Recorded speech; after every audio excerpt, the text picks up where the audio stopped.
Welcome back to Scotty's Hobbies. Another bill has been introduced to Congress that could end emissions regulations as we know it. This bill is the Diesel Truck Liberation Act of 2026, H.R. 8079, introduced to Congress by Mike Collins of Georgia.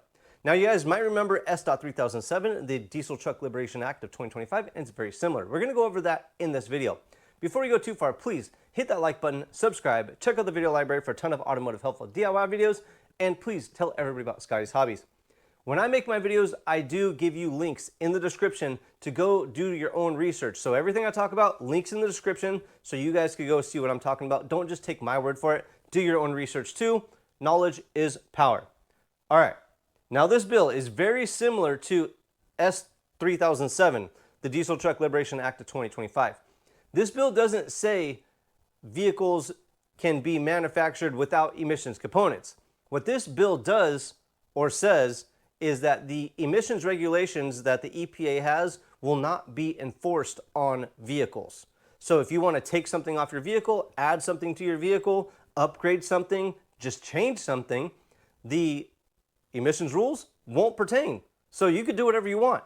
Yeah, the downside, what I don't like is the check engine light might come on. So if you do like a def delete or remove the SCR or remove an EGR, anything like that, your check engine light might come on. So a more major problem such as running rich or lean or having a coolant issue won't show up. You won't know. But you could have your computer tuned to where that the emissions component failures will not show up as a check engine light. So your idiot light won't come on other than just for major problems. Now, what I don't like about this bill. Hey guys, a word from the sponsor today, expressvpn.com. If you guys are not using ExpressVPN, you're missing out. ExpressVPN keeps your connection private and secure on all your devices, phone, laptop, and your smart TV. So hackers, trackers, and internet providers can't snoop on what you're doing. Plus, it lets you change the region to watch shows on movies on Netflix, Hulu, or Disney Plus that aren't available in your country.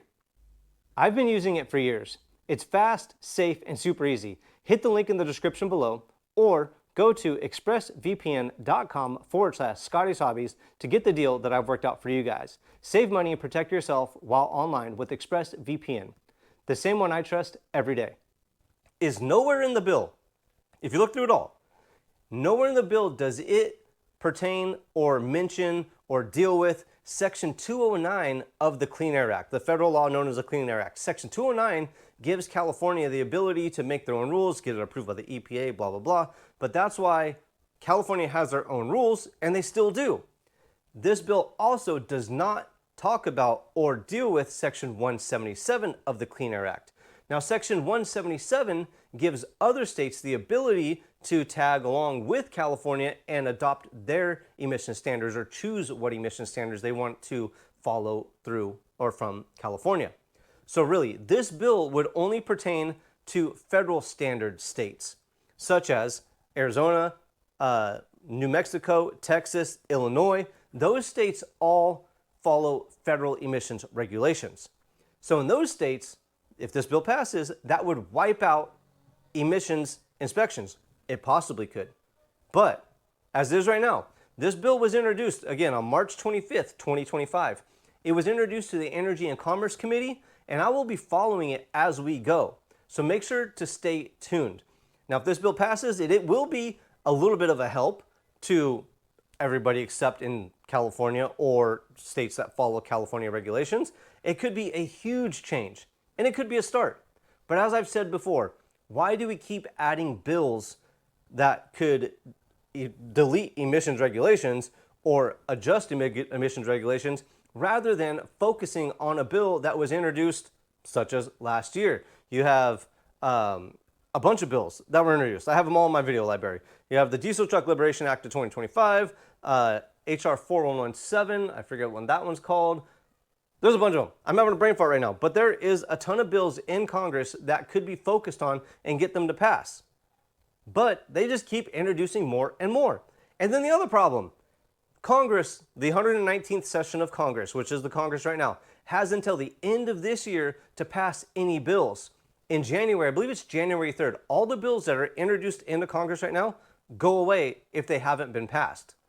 So if they don't do anything by the end of the year on any of these bills, and say we lose, or the Republicans lose the majority in Congress, none of this stuff is going to pass. None of this is going to be able to make it through Congress at all. So if you want any of this to pass, you better hit up your local congressman and let them know you want this stuff to go through. You want this stuff to pass. Because if it doesn't pass this year, who knows what's going to happen? And I really don't like to bank on something that I just don't know what's going to happen. We might have another red wave. We might get or Republicans might get a larger majority in Congress after the elections in November, but we don't know. We can't count on that. Worst case scenario is this all goes bye-bye and nothing changes. But again, stay tuned. I will keep you guys updated on anything as it changes. I'm going to be looking at all the bills, trying to stay tuned up, or not caught up with all the bills, and I will keep you guys posted if anything changes. Like, subscribe, share, check out the video library. I will see you guys on the next hopefully helpful video. Thanks for checking out Scotty's Hobbies.